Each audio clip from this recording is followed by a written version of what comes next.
Hi, I'm Susanna Bowling, and this is the Times Square Chronicles. Right now in our country, courage, integrity, and leadership, they're all at a standstill. We don't know what it is, where it is, even who it is anymore. Today, we're with Robert Dilenschneider, who has written a book called Character, Life Lessons in Courage, Integrity, and Leadership. And we're going to learn a little bit more about this subject. Robert, welcome. Thank you very much, Susanna. Your show is well known. You're well known.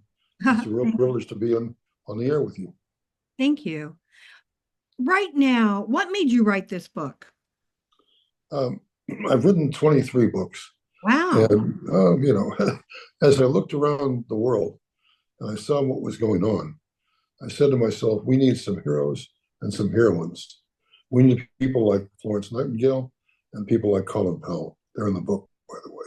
Mm. And I said, if I can capture what they did to achieve what they did, maybe it will encourage other people to move to a higher level of conduct.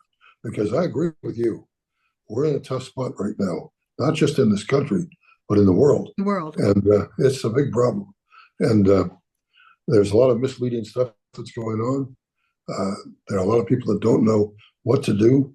There's an extraordinary amount of greed and corruption that's taking place. It's really unbelievable what's going on. We need to get back to where we used to be. A And lot of was that people, ever good, though? well, I don't know. A lot of people criticize Lyndon Johnson. We all remember Johnson. Yep. He was not a bad president, but if you recall, he posited the Great Society. And in putting the Great Society out there, Johnson unlocked the treasures that were in the federal uh, component of the United States. That hurt us, I think, in a big way. And today, Trump is doing the same thing. We're spending a lot of money on things that may or may not be valuable. It's a problem. Well, I think the problem and the reason the country right now is so divided is that you, I don't know if anybody else can, but I cannot look back and think of any president in my lifetime that has done well. It's just we're trading it in. It's like good cop, bad cop. And It's a real problem. I don't think any of them have integrity or courage. Everybody tended to think that Jack Kennedy was the be all and end all, but a lot of bad stuff has been coming out about Kennedy and how he conducted his life. I think what's interesting is to look at the staff of people who are behind presidents. And are they a great staff? Do they really care about the president? Do they care about the country? They have information on which to base decisions. I think that George Bush had some pretty good people. Really? Yesterday was Jim Baker's 95th birthday. Baker, when he was in the White House, was really quite terrific. I've talked to him on many occasions and said, "Don't you want to get back and do the same kind of thing?" And he said to me, "Look, I'm 94, I'm 95, I can't go do this again." And so he is not. But there are people out there that can make a big difference in the world. I'm sure some of your viewers are in that position. I think that's part of the problem is that there are no choices anymore. It's like good, bad, or worse. And it's like my philosophy is better the snake you know than the snake you don't. Sure. Um, because they're all snakes. I I, mean, I agree with you completely. my And I think, friends with Nixon. And so I got to meet Nixon and know Nixon. And, ugh, is all I have to say. And many a times I was chastised by my family for stating what a weasel he was. And they're all like that. I mean, it's very, very, very hard, I think, to have hope when you don't see who the hope is. Nixon, who I know pretty well, uh, had people behind him like H.R. Haldeman and John Ehrlichman, And these people were capable of doing anything, and often things that really took care of themselves and their friends and didn't take care of the country. Did Nixon care about the United States? I don't No. really think he did. He cared about getting elected, which is what he did do. But in office, it was a problem. What would you say is our country's biggest concern right now? That's a great question. I think the biggest concern is capturing the talent and imagination that's out there and which has fundamentally been overwhelmed and overcome. We have a lot of really smart people in this country. And if they practice uh, their imagination, reflect their talent, given the opportunity to do something, I think the country will move pretty well and pretty aggressively in a positive nature. I think that right now there's a lot to inhibit people from doing things like that, and that's not good. Do you know about the tall poppy syndrome? Oh yes, that's right. Would you say that the tall poppy syndrome has come to America? Because I think it has. I think that I deal with a lot of corporations, Mhm. and frequently corporation at the top, they don't want to see people succeed. That's what, They take the tall poppy down. Their disciples who are in the corporation and who want to succeed with Mr. or Mrs. Big do the same thing. So there's a lot of that that goes on. And what you need to do is get around it and and be all you can be. That's what you really need to do. I think the country right now, uh, and I'm not a Joe Biden guy, and I certainly am not a Donald Trump guy. The yeah. country is not in a great position right now. And I look at the staffs of people because the staff generally does a lot of things the big guy doesn't do. And is the staff a good staff? Some of Trump's people are actually pretty good. Yeah, I If, agree. if he gives them a chance to shine, okay. There's a woman named Linda McMahon, absolutely brilliant. She's in the educational field. Trump has decided to cut the educational budget, maybe the department. There's a man named Howard Lutnick who's really smart. Howard's a very decent guy, wouldn't harm a flea. But let's see if he's going to be put out and given the chance to shine. I think there are a lot of people like that. Uh, George Bush had people like that. Bill Clinton had a lot of people like that. Clinton, by the way, of all the characters of the last, I think, 25 years, may have been the best. Oh, Not saying he was great. I'm saying he was probably the best. yeah, I would not say that. Okay. Um, I know too much, Okay. unfortunately. Um, Biden's administration, how would you classify that? Because they literally hid that the man was not capable of being president. That's true. Uh, Biden's administration, I think, was run by uh, Obama? essentially Obama, yes, essentially by Biden, but he was never really in charge. Obama gave him a tremendous number of ideas, and Biden's staff gave a lot of ideas, and he just kind of said, "Okay," the most of it, and it wasn't very good. I think it put the country in a tough position. I'd like to somehow overcome that. Why do you think the country went along with it so complicitly? It was like we were a field of sheep. Very few whistleblowers out there, and when you blow the whistle, sometimes you get attacked for blowing the whistle. So Oh, yes, we I need learned that. well, we need more people to blow the whistle. No, they should have blown the whistle over Dick Nixon. They should have blown the whistle. Well, there was nobody in the Bush administration to blow the whistle over. Clinton, they could have blown the whistle several times over Clinton. I mean, his relationship with Monica Lewinsky was just awful. And he's really destroyed the career of Monica Lewinsky. That's what's happened. I know Lewinsky a little bit, and I've tried to help her, but everybody, when you try to help her, goes back into her background. They see what happened, and it's not good for her.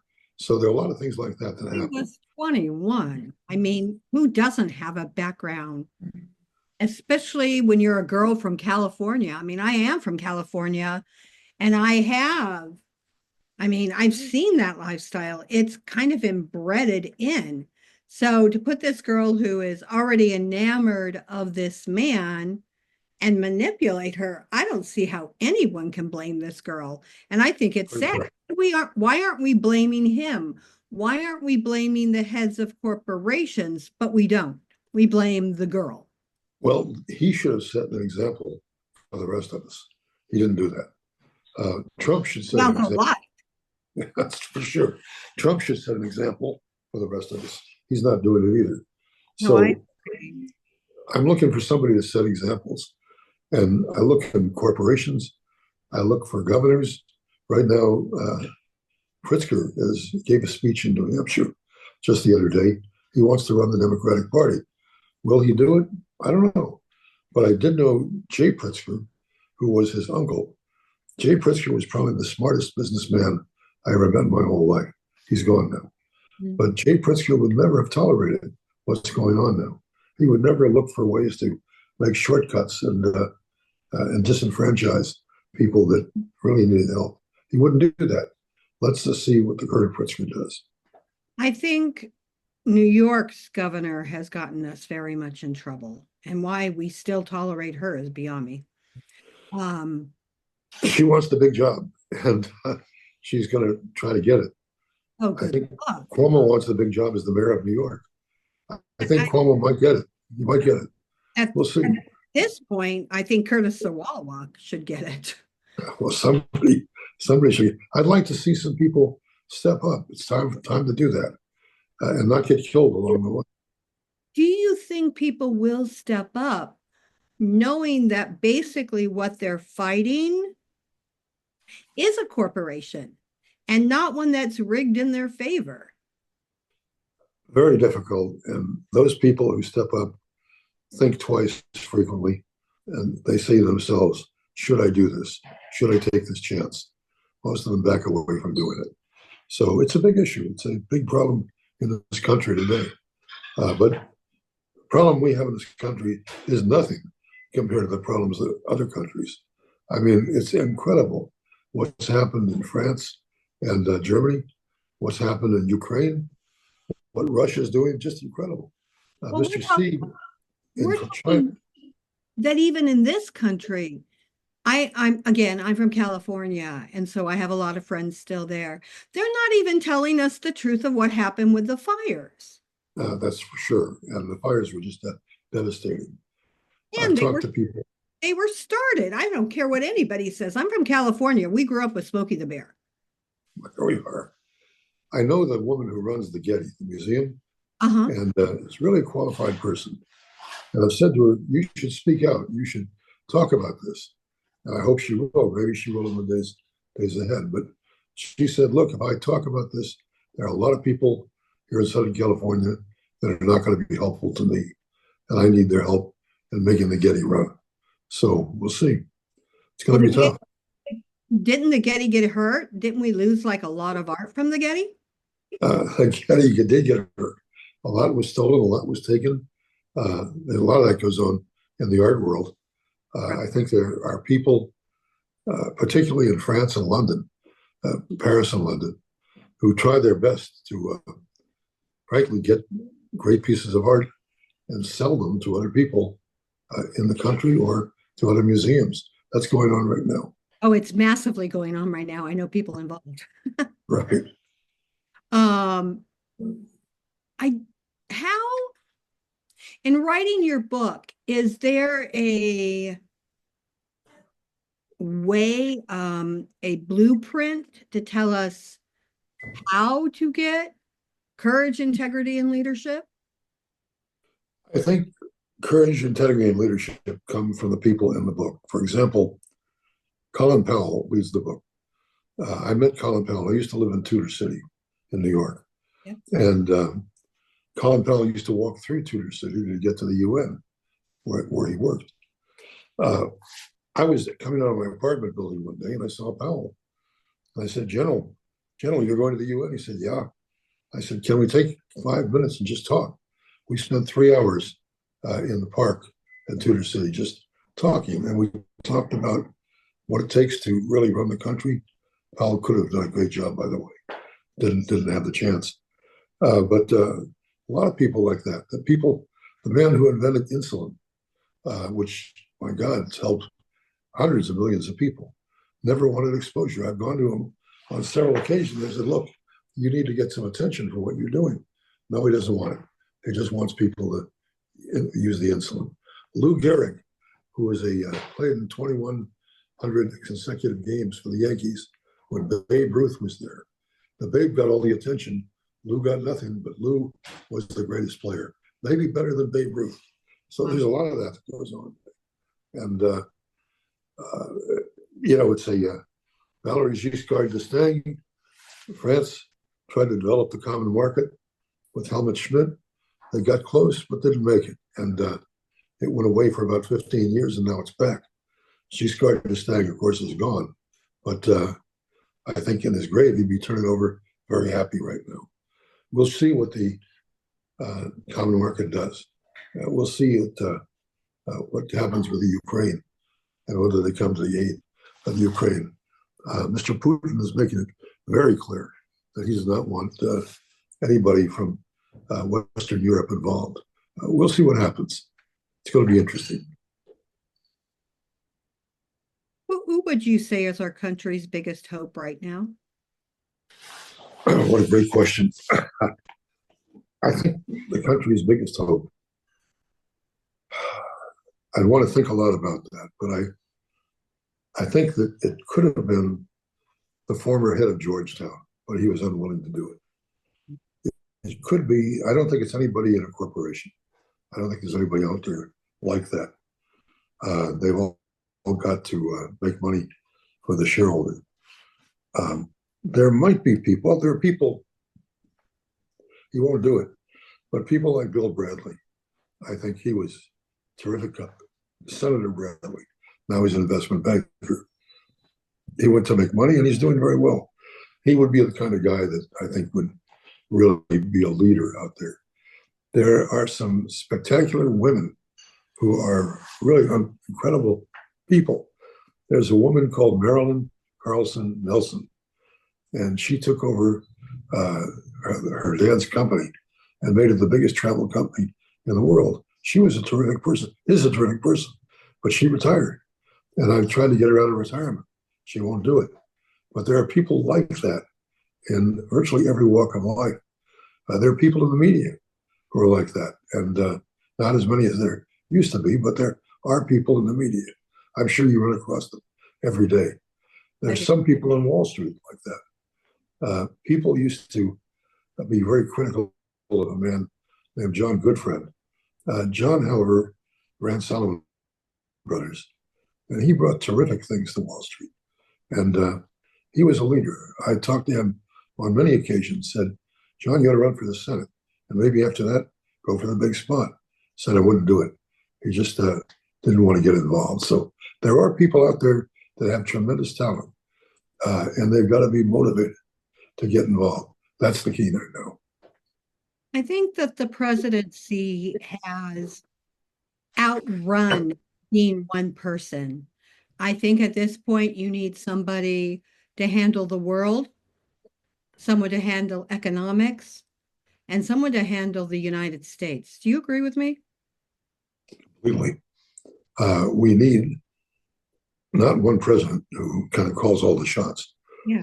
We need 4 or 5 people Exactly. that are driving different parts of the country and the economy. That's absolutely critical now. And one of the things the current president could do, he's not going to do it. Trump, he could identify people like that and give them a chance to shine. His opportunity with Musk, he brought the country down. He's cut a lot of people out of the government, which I think maybe some of them deserve to go, but not all of them. And some of those government departments were pretty good there now, cut dramatically. I kind of think that maybe what he's doing, though people would disagree with me, is taking it like when you have a corporation and a new person from the corporation comes and takes it over, they get rid of everybody because there is what's the word? They're Well, you sabotage. need some, They're sure, sabotage. right. So I think maybe that might be what Trump is doing. Get rid of everything to rebuild because I can't see one thing that was created at this point that hasn't outrun its course and isn't completely corrupt. I mean, I have a friend whose mother stole her son, and the mother lived on dead people's Social Security. And when they caught her, they did not even prosecute her for that. It's awful. It's awful. I mean, Where do you live? what? Where do you live? Oh, New York. But You I, live in New York. I Okay, used to live in New York. This took place in New Jersey. sure. But Well, New York has a big chance to turn things around. how? We I have think leadership. the current mayor, it's over. Yeah. It was over weeks ago. If Cuomo comes in, and I'm not necessarily a Cuomo supporter, but I think he'll bring significant change to the city. I'm sure you remember Giuliani, but Yep. Mike Bloomberg was the guy. Mike Oh, Bloomberg did a great job, in my opinion. it's part of the Yeah. Illuminati. No way. All right. Everybody, we're all looking for better people. There's no question about that. So hopefully we'll Yeah, I find. want somebody like Curtis Sawala because the guy doesn't have an agenda. Right. That's very important. I And I think think doing the right thing I think is all of important. these other people have agendas. Yeah, everybody. They walk into the job with an agenda. You're right. Yeah, and money seems to rule them all. I mean, I've dealt with Adams, and first of all, the guy has like a grade school education, and doesn't speak like he knows what anything is. And in all of the parties that he attends, if people only saw what happens there, they Right. would be stunned. I mean, he's I, not there to accomplish anything except his own, it's not even an agenda, his own right. personal pleasures. Well, look at all the people who've resigned or been forced out.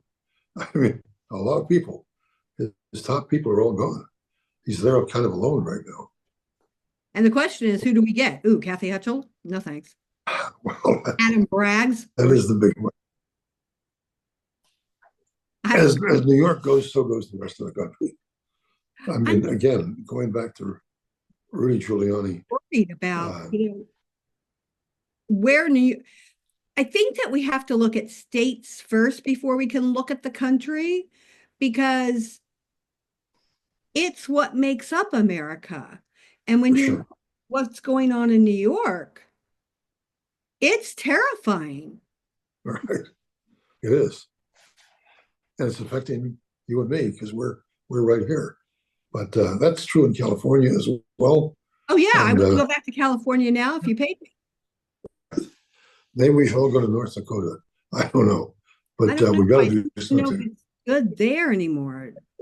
You just kind of go, where is it safe? Where are the principles that we Right. grew up with? Where are they? Where are people doing the right thing?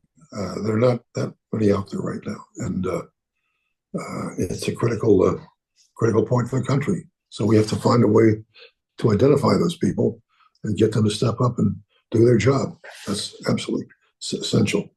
What haven't I asked you that you would like our audience to know? I'd like the audience to know that their potential, the men and women who are part of your audience, their potential has yet to be realized.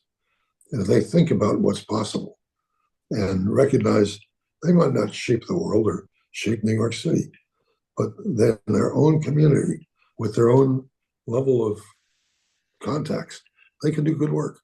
And I think I'd like people to find a way to do that. And if one person motivates 10 or 20 others, and then they motivate 10 or 20 others, you're really building something that's big. And that's what needs to happen right now. We need to identify those people, get them out there, and give them a chance to shine. Thank you. We're running out of time. I want to thank you very much for being with us today. We have been with Robert Dilenschneider and his book, Character, Life Lessons in Courage, Integrity, and Leadership. Thank you so much for being with us. It's a privilege to be on this show. Thank you very much. Yeah. Have a good day.